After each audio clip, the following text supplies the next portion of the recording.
My sister invited my ex to her wedding. Then my ex badmouthed me in front of my family. Got the wedding invite and saw my ex's name on the guest list. My sister knows the messy history, but insists it's no big deal and that I should get over it. I've always believed that family was supposed to be your safe haven, a place where you were understood and supported no matter how messy life got. My name is Tyler. I'm 30, and I work as a freelance web developer in a bustling American city that never seems to slow down. My life is a mosaic of tight deadlines, coffee-fueled late nights, and the constant hum of creativity. On the surface, I'm the picture of calm and determination, but deep down, I carry scars from a past that refuse to let me forget. I've had my share of heartbreak.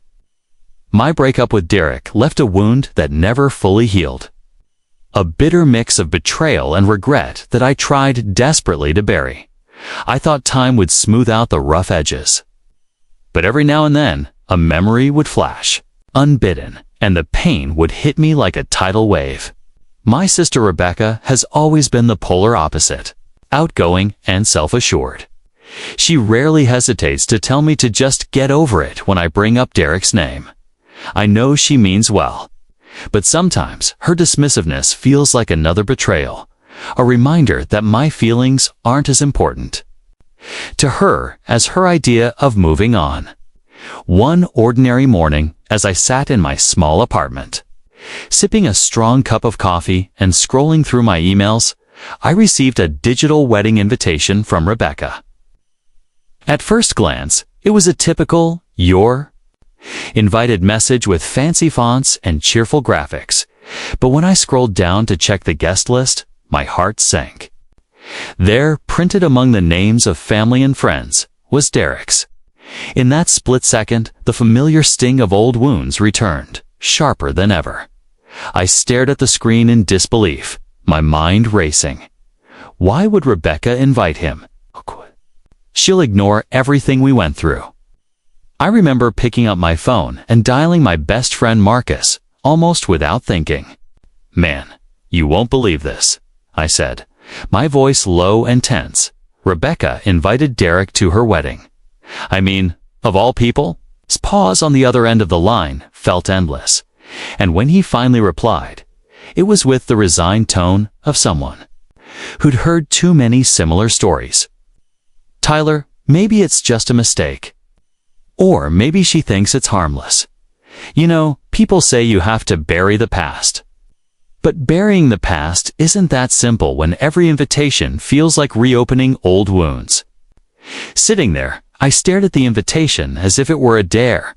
My pulse pounded in my ears as I tried to make sense of the betrayal. Was this a deliberate jab, a twisted way for Rebecca to prove a point?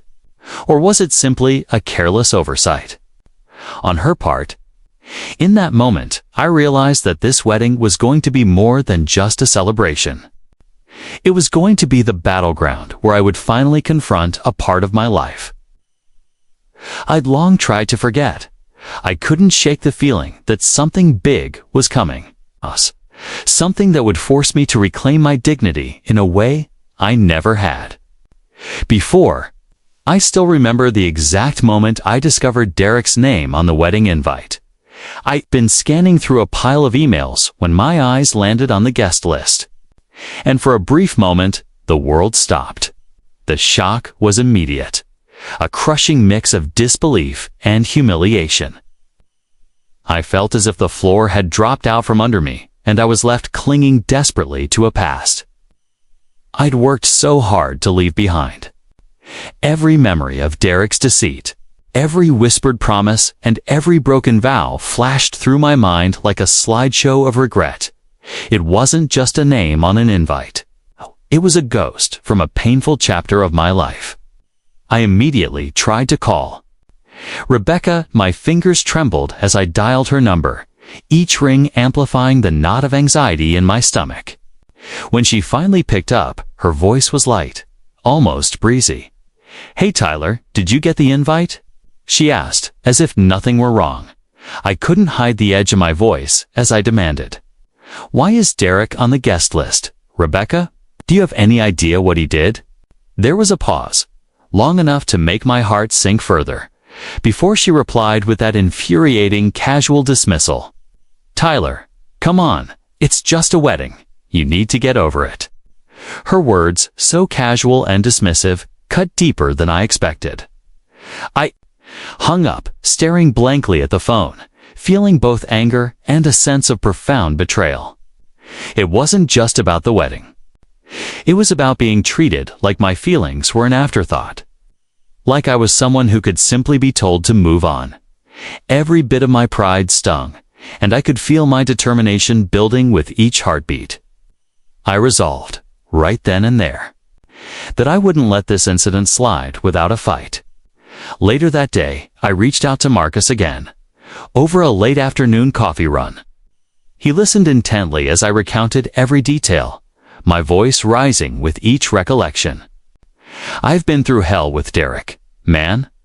I thought I was over it, but this is like salt in an open wound. His sympathetic nods didn't ease the pain, but somehow validated the depth of my hurt. He advised me to confront Rebecca before the wedding, to demand answers, and to make sure that my voice wasn't ignored. But even as I mulled over his words, a part of me wondered if there was something deeper behind Rebecca's decision, a hidden motive that I hadn't yet uncovered. That evening, lone in my apartment, I replayed every conversation we'd ever had about two. Moving on from Derek, I remembered times when Rebecca had brushed off my sadness with a laugh, or when she'd minimized the importance of my feelings as if they were trivial details in a larger narrative. Each memory reinforced the notion that this wasn't just a scheduling oversight. It was a deliberate choice that cut right to the core of our family dynamics. I resolved to dig deeper, to find out not just why Derek was invited, but what it all meant for me and for our relationship. I couldn't let this injustice remain unanswered. In the days that followed, I began to piece together the puzzle behind Rebecca's decision. I started by reaching out to Aunt Maria, a family confidant who had always been honest with me. Over a quiet dinner at her modest apartment, I asked gently, "Aunt Maria, have you heard why Rebecca invited Derek? I can't shake the feeling that there's more to this than she lets on." She sighed heavily, her eyes filled with a mixture of sorrow and resignation. "Tyler, sometimes people do things that hurt without even realizing the full impact.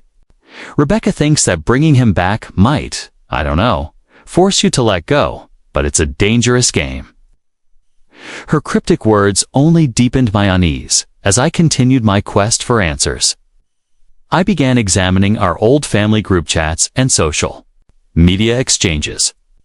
In a long-forgotten thread, I discovered a series of messages from a few years ago where Rebecca had mentioned something about a reunion of the past and the idea of proving that some wounds can be healed by confronting them head on. It was vague and cryptic, yet the timing was unsettling. Could it be that Rebecca's invitation wasn't an accident, but part of a carefully orchestrated plan to reopen old scars? The thought left me reeling. I couldn't help but feel that I was being manipulated into revisiting a chapter of my life I'd worked so hard to close. I also spoke with my cousin Jeremy, who had always been candid in family matters. Over a lengthy phone call that stretched late into the night, he admitted, "I always thought Rebecca had a knack for stirring the pot. You were always the quiet one, the one who felt things deeply. Maybe she thought this would finally shake you out of your shell. Or maybe it was just plain cruelty." Jeremy's words, though meant to be neutral, only added fuel to my inner fire. Every conversation revealed another layer of complexity in our family dynamics, a network of unspoken resentments and miscommunications that had built up over the years. At work, my mind was a chaotic whirlwind of emotions. Every email notification and every passing stranger on the street reminded me of the festivity that loomed ahead, the wedding that now felt like an inescapable arena for my personal demons. I began scribbling notes in a battered journal, each entry a cathartic release of anger and confusion. I listed every time I'd felt overlooked, every instance when my feelings had been dismissed. The more I wrote, the clearer it became. I wasn't just upset about one invitation. I was angry that I had been systematically sidelined in a family that prided itself on unity. In the midst of these revelations, I received an unexpected text from Derek. The message was terse, almost mocking in its brevity, looking forward to clearing the air at the wedding. His words were laced with an insinuation that he had something to prove and that his presence might, in his eyes, somehow mend the broken pieces of the past. Instead of soothing my nerves, the message only stoked them further. It was as if both Rebecca and Derek were conspiring to force me into a confrontation I wasn't sure I was ready for. Yet, deep down, I knew that avoidance was no longer an option. The time to confront these ghosts was drawing near, and I steeled myself for what lay ahead. The days leading up to the wedding were a maelstrom of conflicting emotions. I found myself caught between a desire to avoid the painful spectacle and an unyielding need to reclaim my dignity. Night after night, I lay awake, haunted by memories of Derek's betrayals and Rebecca's dismissals. My mind churned with what-if scenarios. What if I never confronted them? What if I stayed silent and allowed this humiliation to define me? The thought was unbearable. One particularly stormy evening, I caught Rebecca in the hallway as she was getting ready for a pre-wedding family gathering at our parents' house. I approached her cautiously, heart pounding, determined to seek some clarity. "Rebecca, I need to understand why you did this," I said, my voice low and measured. She shot me a quick, almost exasperated look. "Tyler, you know, it's just a wedding. Derek's invited because he's part of our family history. You need to let bygones be bygones." Her words, dismissive and cold, left me reeling. I could see the unyielding certainty in her eyes, a certainty that my pain was something to be shrugged off, a relic of a past that she considered irrelevant. After that encounter, I withdrew into myself in the solitude of my apartment. I stared at my reflection in the mirror, practicing what I might say when the moment finally arrived. Every time I rehearsed, I could almost feel the weight of every slight, every betrayal, adding up to a crescendo that demanded to be released. My determination grew with every passing hour. I knew that if I didn't speak up at the wedding, I'd be trapped in silence forever, forced to carry this burden alone. Then, unexpectedly, I received another message, this time from Derek. His tone was ambiguous, hinting at the possibility of making things right at the wedding. I spent the next few hours poring over his words, trying to decipher whether it was genuine remorse or merely another tactic to rile me up. The uncertainty gnawed at me, fueling my resolve. I couldn't trust him, not after everything, and I wouldn't allow him to use this occasion to diminish my self-worth. The night before the wedding, I sat on my fire escape under a sky littered with stars. The cool air balmed to my heated thoughts. I stared out into the darkness, feeling both isolated and strangely empowered. I realized that this was my moment, a chance to finally break free from the shadow of my past and assert who I was. I whispered to myself, tomorrow nothing will be the same. With that vow, I promised that I would not let anyone, not even family, silence my truth any longer. The wedding day dawned bright and crisp, the venue adorned with vibrant floral arrangements and the soft hum of excited chatter. Despite the festive decor and the cheerful music playing in the background, I felt an undercurrent of tension that set my nerves on edge. I arrived at the reception in a tailored suit that I had chosen with care, determined to look the part of someone who was confident and unbroken. But as I mingled with guests and exchanged polite smiles, my mind kept drifting back to that dreaded moment on the guest list, the moment when I realized I was not as forgotten as I had hoped. Inside the banquet hall, the air was thick with celebration. Family members clustered together, sharing anecdotes and laughter that belied the storm brewing beneath the surface.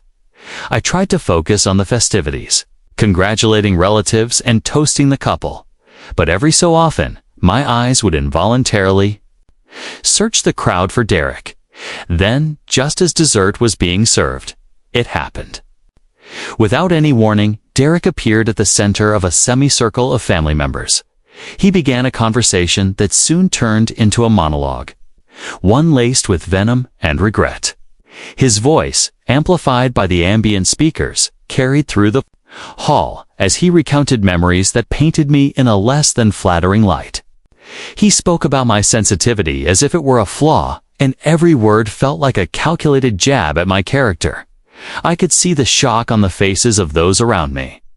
But what hurt the most was knowing that my own family was witnessing it all. I stood rooted to the spot, my heart pounding like a drum. Each insult Derek hurled felt like an anchor dragging me back into a past I had fought so hard to escape. My vision blurred, and for a moment, I wasn't sure if I could endure this public humiliation. The whispers around the room grew louder, and I sensed that many were exchanging glances of disbelief and sympathy.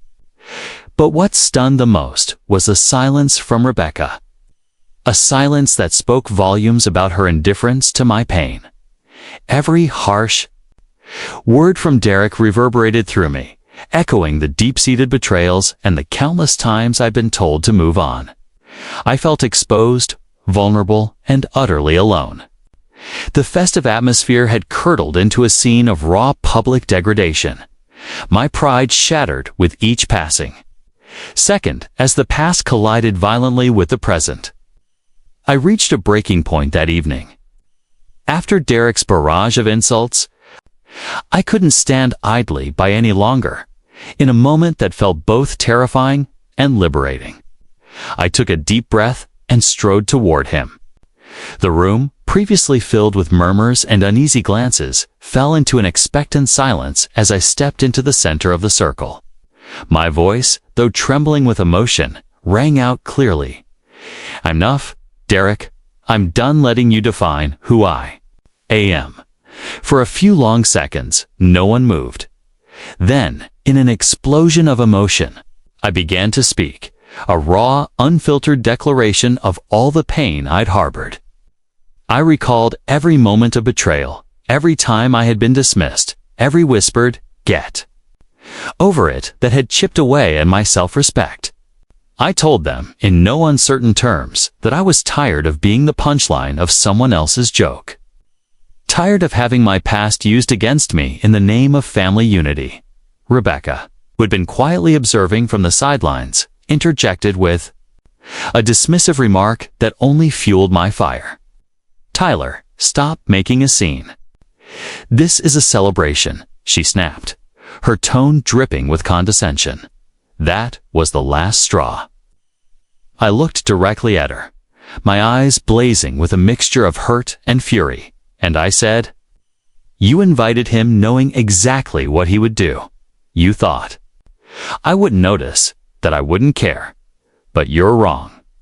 I deserve respect, and I deserve to be seen for who I truly am." The confrontation escalated rapidly.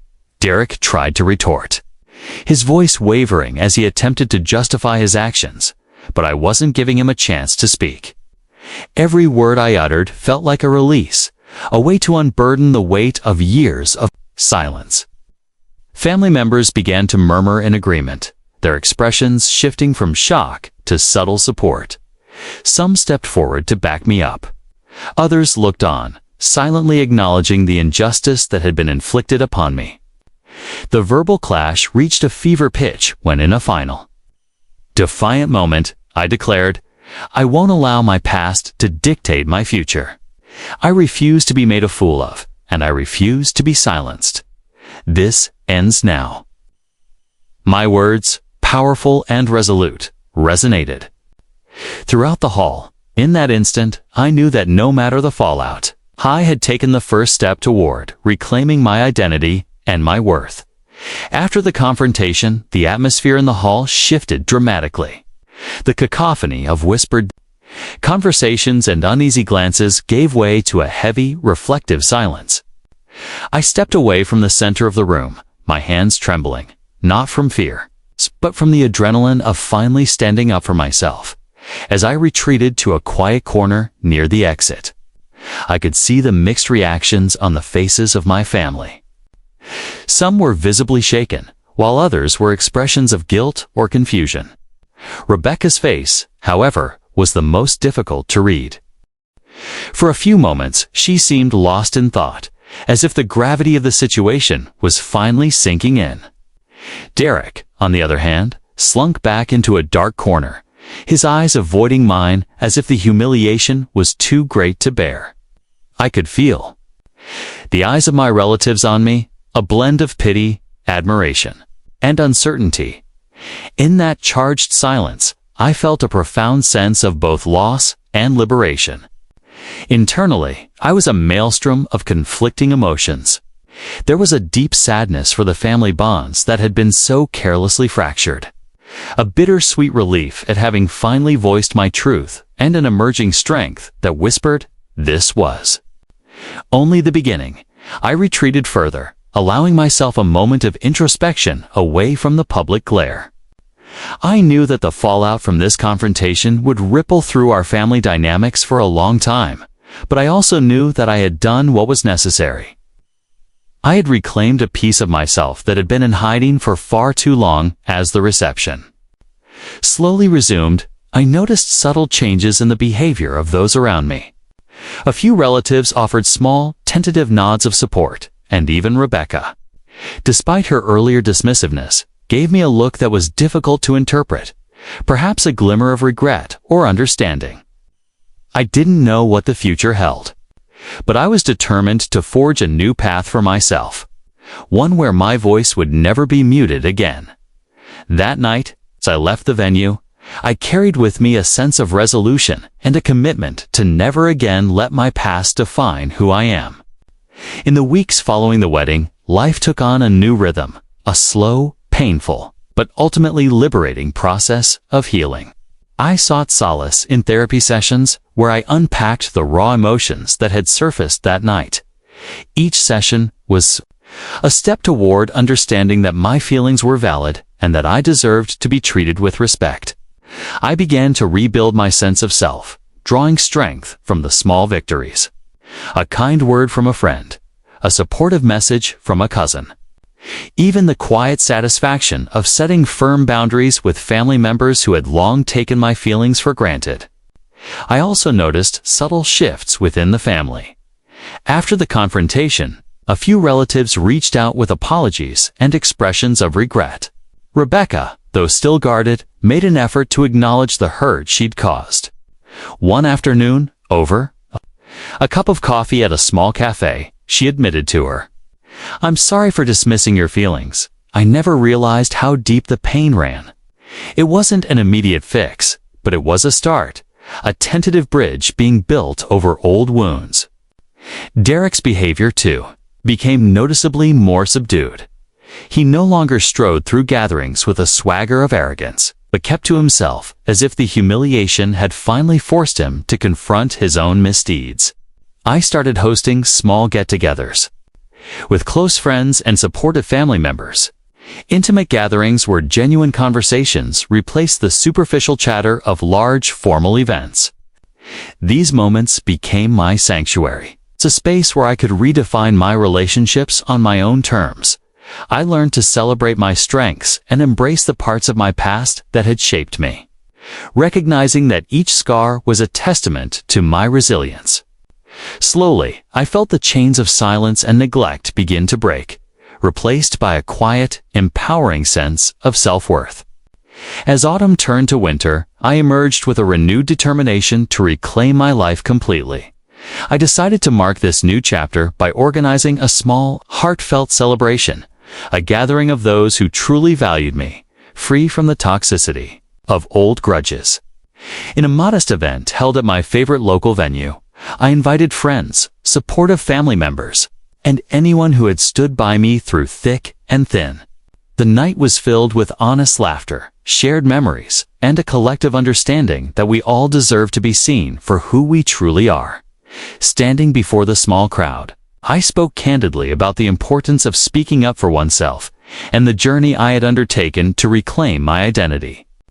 I recounted the painful moments of the wedding, the confrontation that shattered old illusions, and the subsequent process of healing that had begun to mend my spirit. My words were raw, unpolished, and deeply personal. I thanked those who had supported me and acknowledged that while some family wounds might never fully heal, I had finally learned that my worth wasn't defined by the actions or assumptions of others. That night, as I left the celebration and stepped into the crisp winter air, I felt an undeniable sense of freedom. I realized that life was far too short to let past betrayals dictate my future. I had chosen to reclaim my narrative, to write a new chapter where my voice was the one that mattered. With each step I took, I felt lighter, as if the weight of old pain was gradually lifting away, replaced by a hopeful anticipation for what was to come. Now, as I sit by my window on a quiet evening, watching the city lights flicker in the distance, I know that my journey is far from over. There will be moments of vulnerability, times when old wounds resurface. But I have learned that the power to heal and move forward lies within me. I have embraced the truth that while family can sometimes be the source of deep hurt, it can also be the catalyst for profound personal growth. My story isn't one of bitterness or regret. It's a story of resilience, self-respect, and the determination to forge a future on my own terms. I've learned that every challenge, every painful memory, is a stepping stone toward a brighter, more authentic life. I now have the strength to set boundaries, to demand the respect I deserve, and to create a circle of genuine support around me. And as I look toward the future, I carry with me the knowledge that I am no longer defined by my past. I am the author of my own story, a story of transformation, hope, and unwavering courage. This isn't the end of my journey. It's the beginning of a new chapter filled with promise, possibility, and the enduring power of self-empowerment. I step forward with gratitude for the lessons learned and with an open heart, ready to embrace the endless potential of tomorrow.